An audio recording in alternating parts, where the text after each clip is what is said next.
이사를 다니기도 했고 여러 가지 상황 때문에 이사를 참 여러 번, 10번을 넘게 이렇게 한 것 같습니다. 이사를 할 때마다 가족이 살 집을 찾는 것이 참 중요하다라는 것을 많이 경험을 합니다. 어떤 집은 겉보기에 괜찮아 보여서 이사를 했습니다.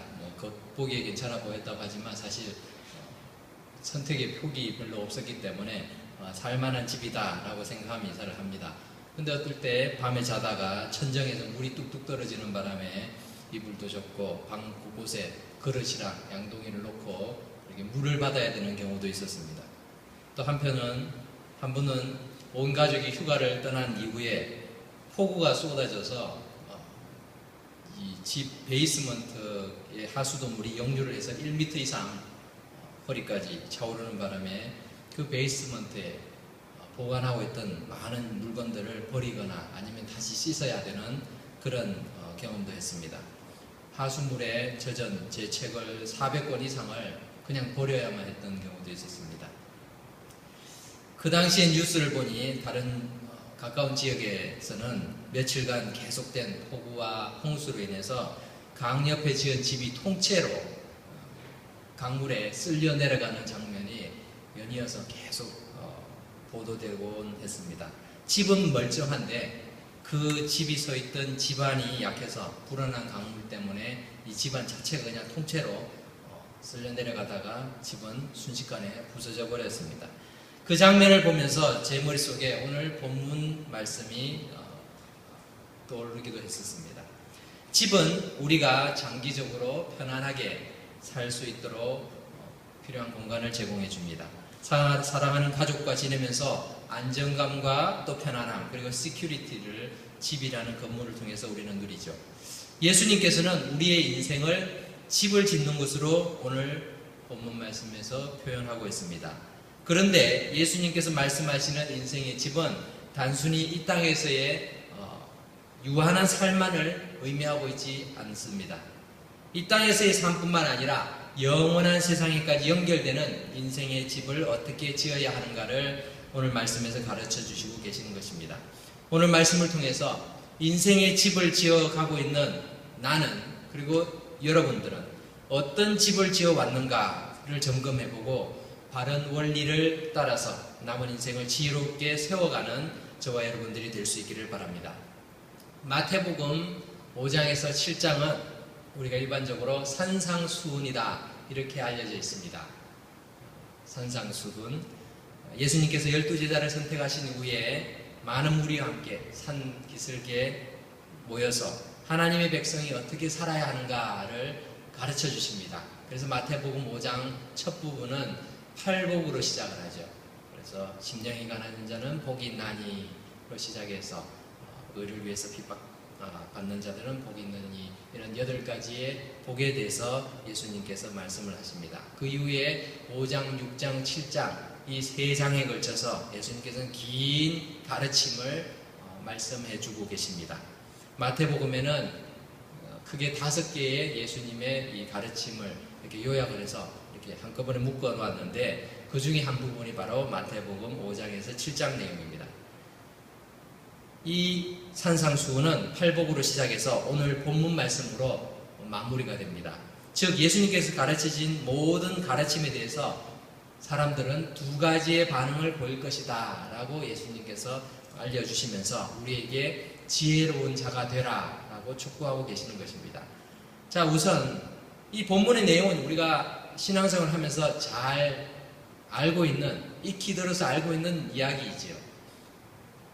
그래서 이 내용이 가르치고 있는 가장 기본적인 핵심은 반석 위에 집을 짓는 자가 지혜로운 자다라는 것을 말할 것입니다. 그런데 우리는 그 부분에서 우리가 깨달았다 생각하고 그냥 지나치기가 쉽습니다.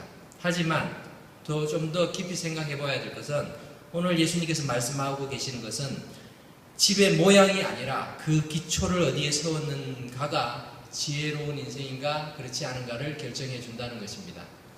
본문은 집 짓는 기술이나 능력에 대해서 말하고 있지 않습니다.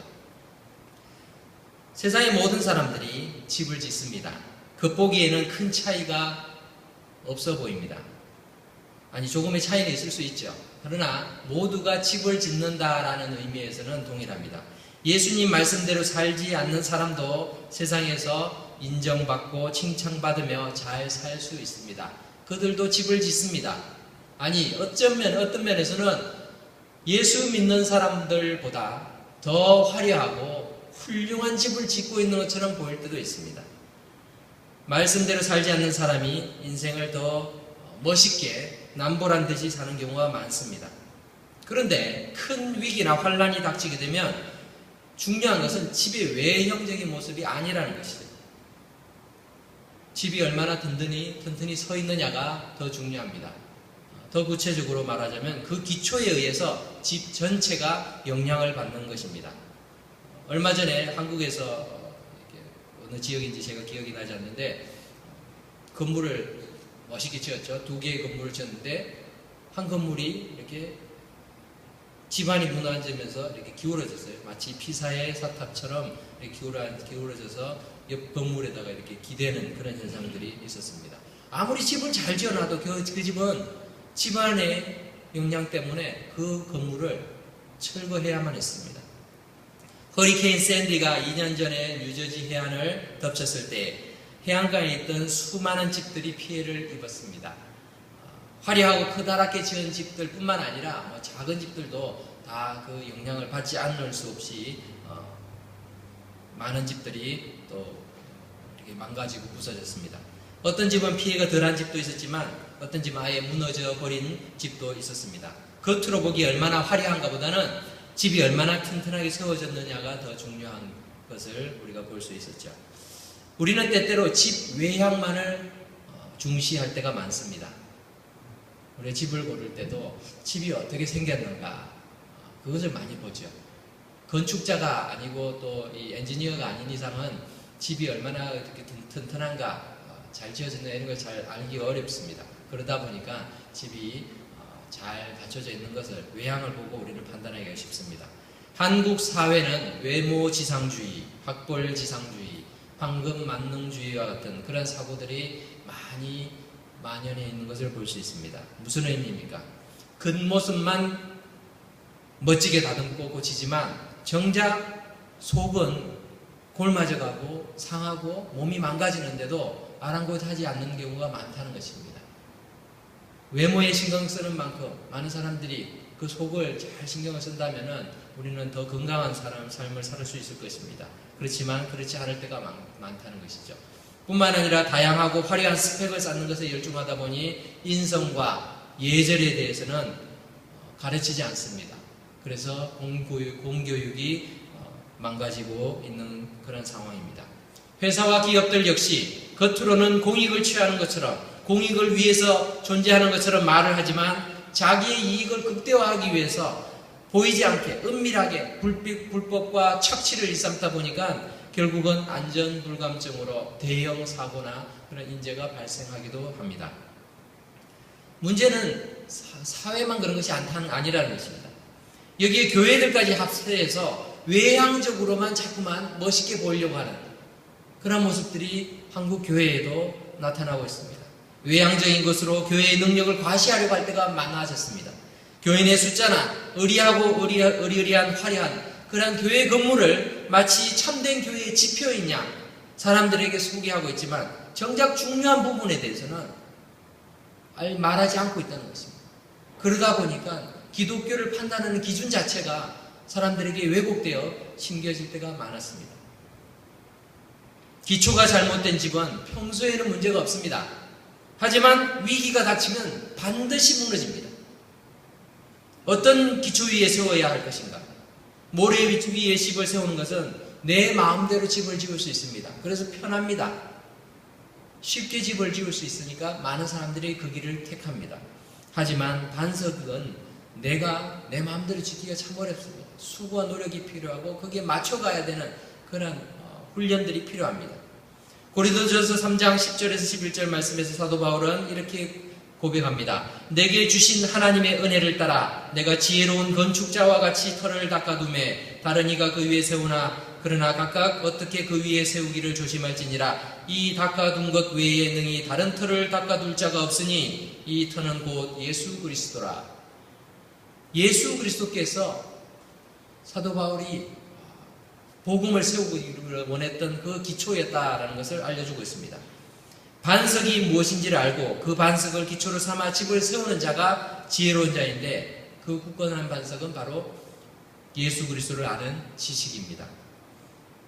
오늘 본문에서 예수님께서는 이 집을 짓고 난 뒤에 어느 때인가, 언제인지는 알지 못하지만 비가 오고 창수가 나고 또 바람이 불 것이다 라는 것을 알려주십니다. 그렇게 말씀하시면서 이러한 비와 바람과 창수가 일어날 때 결국 그 집을 어디에다 세웠느냐에 따라서 그 결과가 극명하게 드러난다라는 것을 말씀하고 있죠. 비와 창수, 바람은 어떤 것을 의미합니까? 이 땅에서 겪는 인생의 시련이나 고난을 의미할까요? 물론 그것도 맞을 것입니다. 우리가 집을 세워놨는데 인생의 집들이 우리가 다 겪는 여러 가지 어려움 때문에 흔들릴 때가 있을 것입니다. 그러나 그것만이 아닙니다. 믿음을 흔드는 그런 사건들을 의미합니다. 그리고 심판의 때까지 아울러 말하고 있습니다. 왜냐하면은 만일 비와 창수, 바람이 그냥 세상에서 당하는 여러 가지 경제적인 또는 건강의 문제, 이런 문제들, 어려움들만을 의미한다면은 이것이 우리의 영원한 생명에 대한 인생의 미래들을 결정하지는 않지요. 세상에서 많은 사람들이 예수님을 믿지 않고서도 그 어려움들을 잘 이겨내는 사람들도 많습니다. 그런데 오늘 본문에서는 예수님께서 그것을 말하고 있는 것이 아니라 우리의 인생의 종국을, 결과를 이렇게 결정짓는 그런 어려움들을 말하고 있는 것입니다. 본문에서 사람들의 집 짓는 기술에 대해서는 전혀 말하고 있지 않습니다. 어찌 사람들마다 집 짓는 기술이 같을 수 있겠습니까? 그런데 예수님께서는 거기에 대해서 말씀하지 않는다는 것이죠. 어떤 사람은 집을 훨씬 빨리 짓고 잘 짓고 능력이 있다, 이런 것을 언급하지 않는 이유는 닥치게 될 문제가 우리의 능력에 의해서 좌우되는 것이 아니라는 것을 말씀해 주고 있기 때문입니다. 집이 무너지거나 든든히 서게 되는 이유가 집 짓는 자의 기술이 아니라 그 기초에 달려있다는 것을 예수님이 지금 말씀하고 계시는 것입니다. 견고한 반석 위에 세워진 집이든 모래 위에 세워진 집이든 평소에는 큰 차이가 없습니다. 그러나 큰 비가 오고 창수가 나고 바람이 부는 상황이 닥치면 결과는 극명하게 차이가 난다는 것입니다. 사랑하는 성도 여러분, 우리 인생의 집은 반석 위에 세워야 하는 것입니다. 이 반석 위에 세우는 것, 그것을 예수님께서는 지혜로운 자다라고 표현하시면서 반석 위에 세우는, 집을 세우는 자의 그 지혜로움을 우리가 가지기를 원하시고 그러한 인생을 살기를 원하신다는 것입니다. 여러분은 인생의 집을 반석 위에 세우고 계십니까? 아니면 모래 위에 세우고 계십니까? 내 편리에, 아니면 다른 사람들의 기대에 맞춰서, 세상 사람들의 기준에 맞춰서 그저 편한 대로, 아니면 세상 사람들이 자랑하기 위해서 그런 집을 짓고 계시진 않습니까? 우리가 집을 지어야 될 기초는 예수 그리스도라는 반석 위라는 것을 기억할 수 있기를 바랍니다. 두 번째로, 오늘 본문을 보니까 어리석은 자는 듣기만 하고 행하지 않는 자를 말하고 있습니다. 우리가 무심코 지나치기 쉬운 내용이죠. 우리 마태복음 7장 26절을 한번 읽어볼까요? 마태복음 7장 26절을 다 같이 읽습니다. 시작. 나의 이 말을 듣고 행치 아니하는 자는 그 집을 모래 위에 지은 어리석은 사람 같으리니. 네. 자, 예수님께서 지금 장시간을 계속해서 말씀을 전하셨어요. 가르치셨습니다. 성경으로는 5장, 6장, 7장, 이 3장에 걸친 것도 많은 내용이지만 실제로 예수님께서 그 자리에서 가르친 내용은 더 많았으리라 생각이 됩니다. 그 많은 내용을 가르친 다음에 사람들에게 무엇을 얘기하시는가 하면은, 자, 내 말을 다 들었지 않느냐? 그 당시 사람들도 아멘, 아멘 하면서 받았을 것입니다. 참 좋은 말씀입니다. 예수님 정말 최고이십니다. 최고의 가르침입니다. 그렇게 반응했을 것입니다. 그런데 그러한 사람들이 지혜롭다라고 예수님 말씀하지 않는다는 것입니다.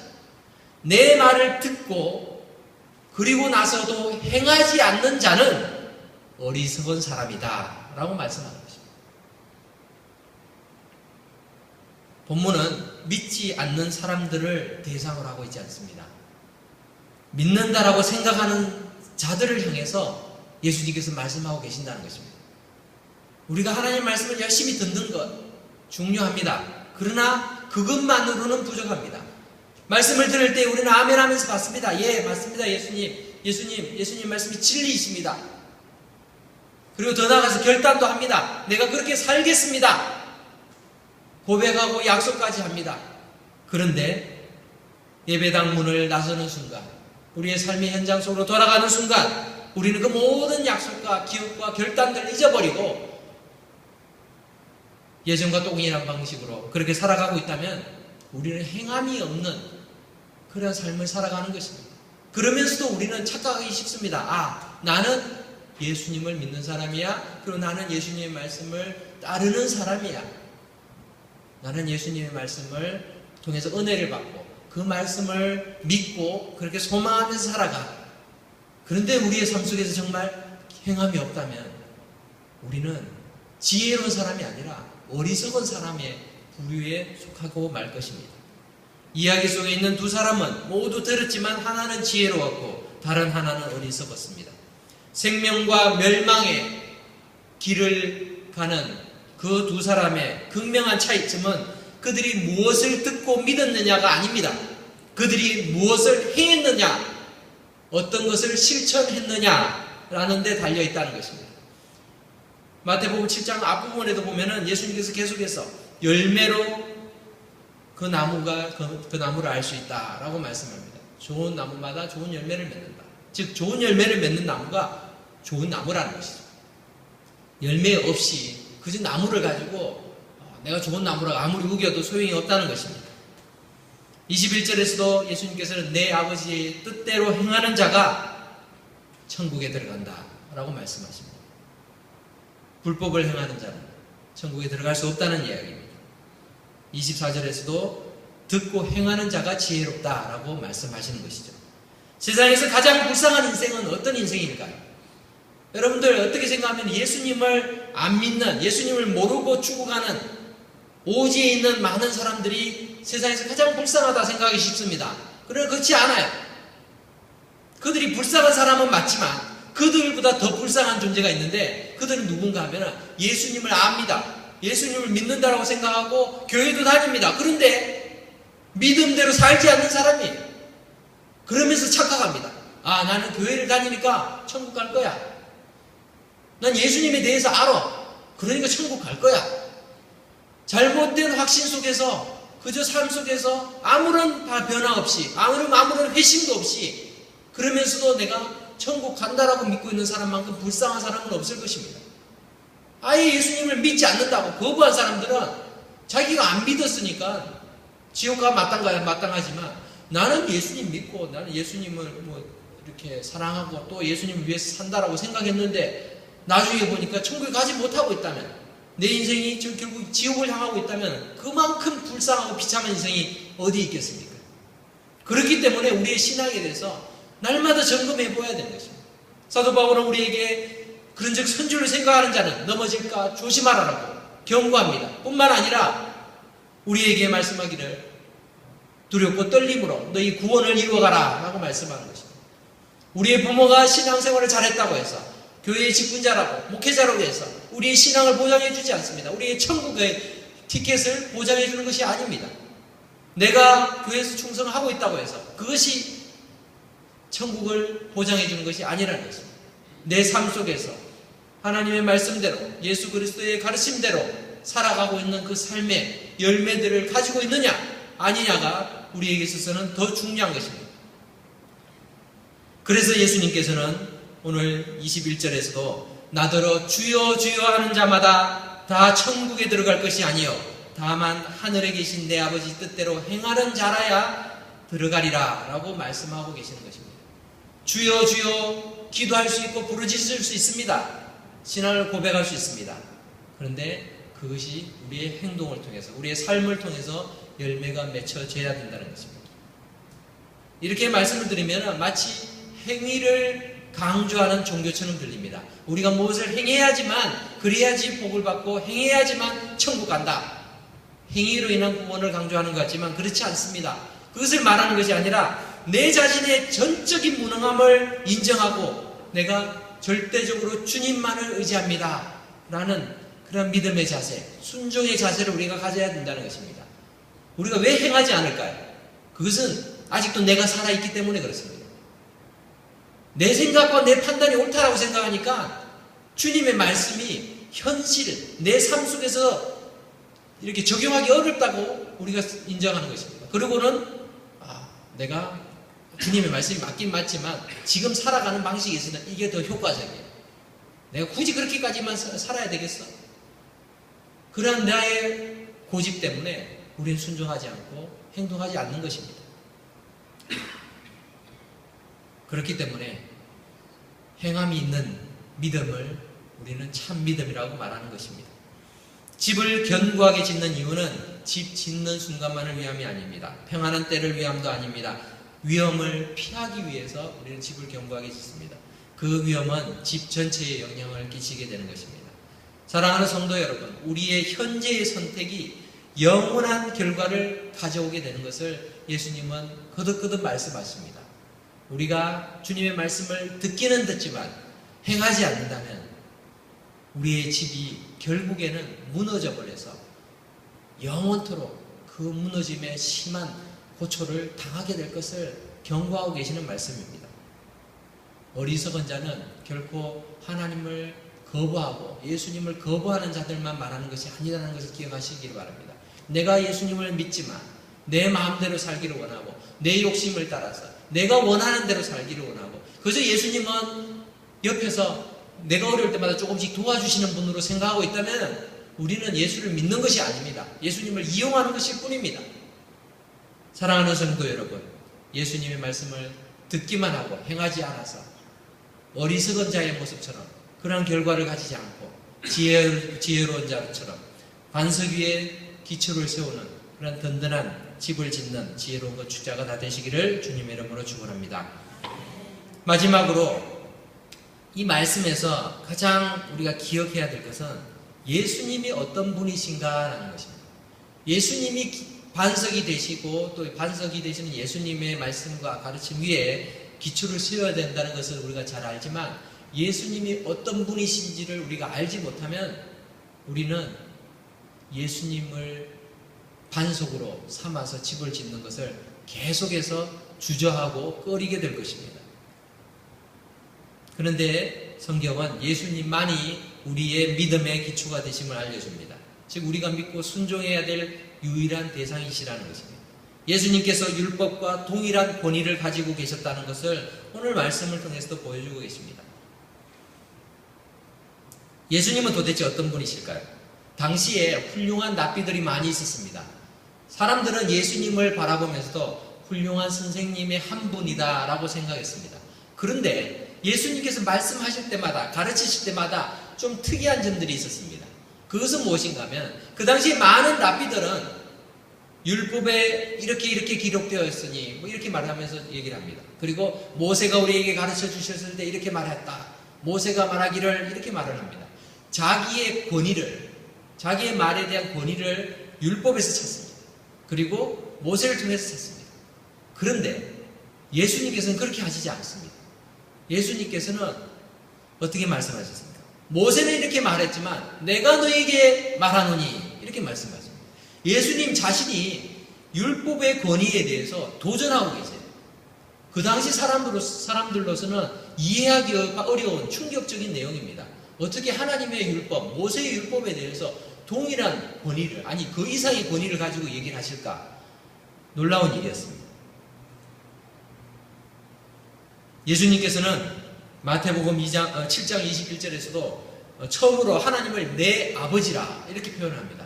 그래서 내 아버지의 뜻대로 행하는 자라야 천국에 들어간다 라고 말씀하십니다. 감히 사람들이 하나님을 아버지라고 부를 수 없는 그런 때에 예수님께서 내 아버지라고 말씀하시는 것입니다. 뿐만 아닙니다. 오늘 본문의 24절, 26절에서도 이 헬라어 성경을 보면은 나의 이 말이라는 말이 표현이 먼저 나오고 있습니다. 예수님의 말씀이 곧 권위라는 것이죠. 예수님의 말씀을 지키느냐 지키지 않느냐가 우리의 생애 전체를 좌우한다는 것입니다. 인생의 결과를 예수님의 말씀을 듣고 지켰느냐 지키지 않느냐로 구분 지을 수 있다는 것입니다.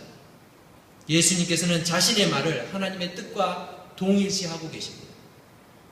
산상수훈의 가르침을 들은 사람들의 반응은 그 예수님의 가르침에 놀랐습니다. 오늘 읽지는 않았지만 28절, 29절을 보면은 예수님의 가르치심의 그 내용들이 권세 있는 자와 같았고 그들의 있던 그 많은 서기관들, 많은 다른 종교 지도자들과는 달리 직접적인 권위를 가지고 말씀하셨기 때문에 그렇습니다.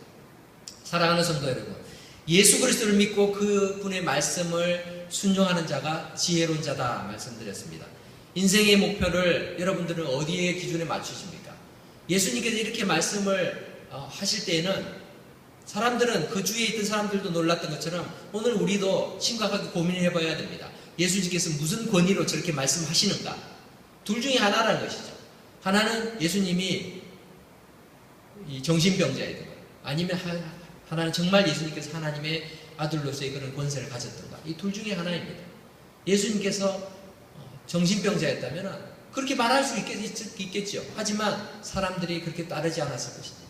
그리고 제자들이 결국 부활하신 주님을 목격하고 또 예수님을 위해서 목숨을 걸지 않았을 것입니다. 그렇다면 답은 뻔합니다. 예수님이 하나님의 아들이시다는 것이죠. 그 하나님의 아들의 권세에 대해서 우리는 인정하고 그분의 말씀의 기초 위에다가 인생의 집을 짓는 것이 지혜로운 것입니다. 인생의 목표를 세상 사람들의 기준에만 맞추려고 하다 보면 모래 위에 건축하는 어리석은 사람과 같이 될 수밖에 없습니다. 얼핏 보기에는 그리고 편리하기는 모래 위에 집을 짓는 것이 더 쉽고 지혜로운 것처럼 보입니다. 반면 반석 위에 주초를 놓는 것은 시간과 노력이 훨씬 많이 드는 어려운 작업이고 미련해 보일 수 있습니다. 여러분 주위를 한번 살펴보십시오. 예수 적당히 믿고 교회 생활 적당히 하면서 잘 나가는, 세상적으로 잘 나가는 사람 많이 있습니다. 한편으로는 참 시기가 될 때도 있습니다. 어떻게 저렇게 살아가는 사람들이 세상 말로는 소위 융통성이 있다 이렇게 표현을 하면서 남부럽지 않게 그렇게 살아가는데 나는 무엇인가? 나는 고집고대로 원칙대로 하나님 말씀대로 살려고 하다 보니 좋은 많은 기회들을 놓쳐야 될 때도 있고 포기해야 될 때도 있고 타협하지 말아야 될 때도 많기에 점점 인생 속에서 낙오자가 되는 기분입니다. 처지고 있는 것 같습니다. 많은 기회를 놓치고 어려운 길을 힘들게 그려야 하는 그런 경우들을 여러분들도 많이 경험한 줄 압니다. 그럼에도 불구하고 우리가 기억해야 될 것은 이 땅에서의 인생 자체가 우리의 궁극적인 목적이 아니라는 것입니다. 우리의 인생의 롤드십은 우리 주 예수님께 있다는 것을 기억할 수 있기를 바랍니다. 예수님을 주님과 구세주로 믿는 그런 믿음을 가지고 우리는 살아가고 있습니다. 여러분의 매일의 삶 속에서 여러분은 얼만큼 예수님의 권위를 인정하면서 살고 계십니까? 우리가 예수님의 권위를 인정하면서 매일 살아가고 있다면 주님의 말씀에 순종하는 삶을 사시기를 바랍니다. 다니엘서 12장 3절에서는 이렇게 말합니다. 지혜 있는 자는 궁창의 빛과 같이 빛날 것이요 많은 사람을 옳은 대로 돌아오게 한 자는 별과 같이 영원토록 빛나리라. 성경이 말하고 있는 지혜로운 사람은 바른 기초 위에 집을 세운 사람입니다. 그 기초는 바로 예수 그리스도이십니다. 좋은 학교를 나오고 세상에서 성공하고 사업에 성공한 사람을 지혜롭다라고 성경은 말하고 있지 않습니다. 그 인생의 밝은 빛은 언제 비춰질지는 잘 모르겠습니다. 하지만 별과 같이 빛날 것이다 성경은 약속하고 있습니다. 유한한 인생을 살아가면서 우리는 모든 사람들이 똑같은 인생의 그런 그 프레임 속에서 살아간다고 생각합니다. 그래서 이 땅에서 잘 사는 것이 내 인생을 잘 사는 것이고 또 성공한 인생이다 이렇게 생각하기가 쉽습니다. 어떤 사람이 공동묘지에 갔다가 눈길을 끄는 비석을 발견을 했는데 그 비문에는 이런 시가 적혀 있었습니다. 당신이 지금 존재하는 것처럼 나도 전에는 그랬지. 내가 지금 이렇게 된 것처럼 당신도 분명 이렇게 된다네. 나는 비록 누워있지만 감히 말하노니 나를 따를 준비를 하라. 읽는 사람이 마음이 좀 무거워지는 그런 글귀였죠. 그런데 이 비문을 읽던 사람은 작은 분필을 집어서 그 비문 아래에 이렇게 적어 넣었습니다. 당신을 따를지 아직 확실하지 않군요. 당신이 어디로 갔는지 알기 전까지는. 세상에 많은 사람들이 인생이 유한하다는 것은 알고 있습니다. 문제는 이 땅의 삶이 전부라고 생각하는 것이죠. 그런데 예수님을 믿는 사람들 가운데서도 인생의 목적을 이 생에만 두고 사는 사람이 많은 것이 문제입니다. 그러나 성경은 죽음 이후에 또 다른 세계를 말하고 있으며 이 생보다 더 중요한 것이 죽음 이후의 삶이기 때문에 정말 지혜로운 자라면 이 생에서 내세를 준비하는 삶을 사는 사람이 지혜로운 자라는 것이죠. 이 생은 유한하지만 우리가 다가올 세상은, 우리가 맞이할 세상은 영원하게 그 세상을 준비하는 것이 더 지혜로운 자라는 것이죠. 사도 바울은 고린도전서 15장 19절에서 이렇게 말합니다. 만일 그리스도 안에서 우리가 바라는 것이 다만 이 세상의 삶뿐이면 모든 사람들 가운데 우리가 가장 불쌍한 자일 것이다. 무슨 말인지 이해가 가십니까?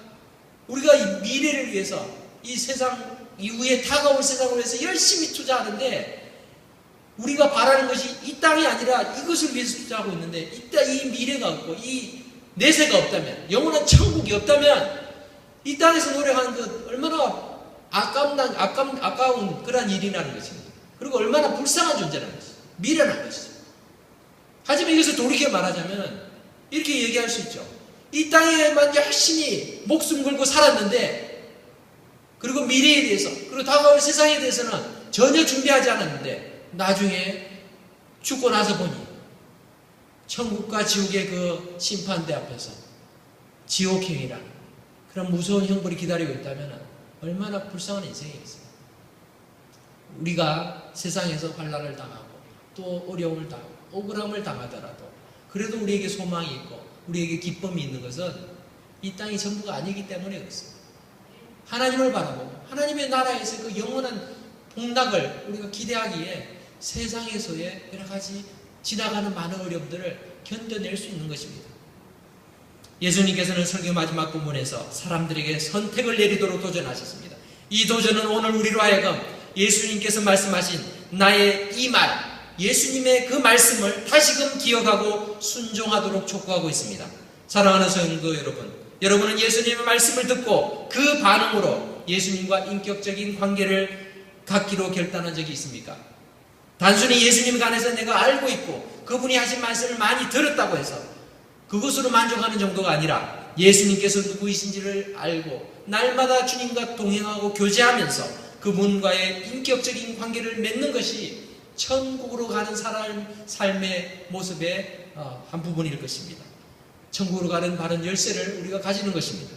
예수님 외에 다른 어떤 것도 우리의 삶의 주인이 되지 않도록 하시기 바랍니다.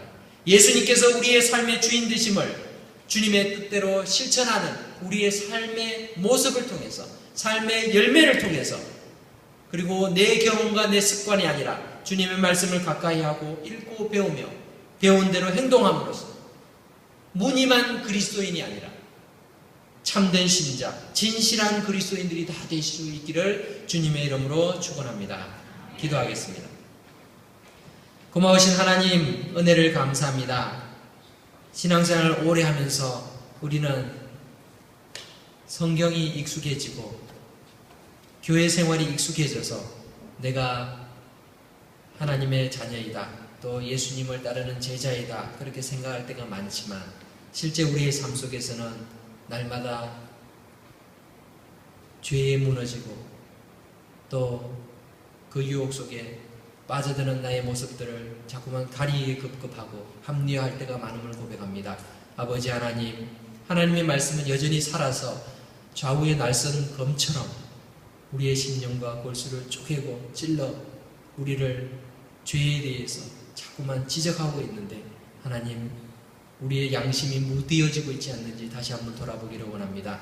주의 말씀을 아는 것으로 만족하지 않게 하시고 말씀대로 살아가고자 몸부림치는 저희들 되게 하여 주셔서, 우리가 몸부림치고 수고하여 짓는 인생의 집이 참 여러 가지 풍파와 어려움 속에서도 무너지지 않는 견고한 예수 그리스도의 반석 위에 설 수 있게 도와주시기를 원합니다. 그래야 해서 우리 모든 성도들이 참 믿음으로 살아가는 그 모습들이 하나님 보시기에 기뻐할 수 있는 그런 아름다운 신앙생활 될 수 있도록 도와주시옵소서. 예수님의 이름으로 간절히 기도드립니다.